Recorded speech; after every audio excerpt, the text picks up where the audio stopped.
Welcome. In this video I'm going to be changing the engine air filter in this 2018 Honda CR-V. It has the 1.5 liter turbo engine, and the filter I'm going to be using is this EcoGuard XA10498. Now if you find this video helpful and you want to purchase one of these, I'll put a link to it in the description on Amazon, and if you use that link it helps me out a little bit and doesn't cost you anything extra. So this is a pretty easy filter to change. There's 4 screws to remove. There's one here,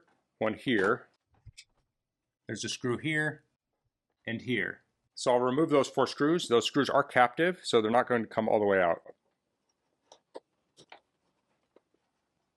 So I'm using a number 2 Phillips screwdriver. You can also use an 8mm socket.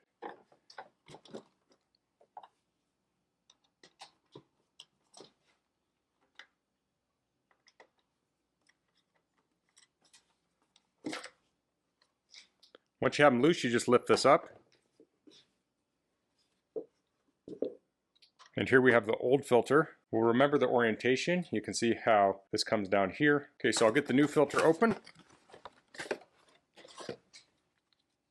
Looks the same orientation. You can see this old one was pretty dirty. So I'll put that in. Make sure it's seated all the way down, and I'll get this on. Now there's a tube on the back side that it came out of, and you want to make sure that gets pressed back in.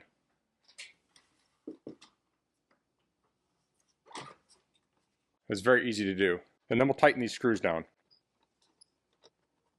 I like to start all the screws, make sure they're all threaded, and then I'll tighten them all down.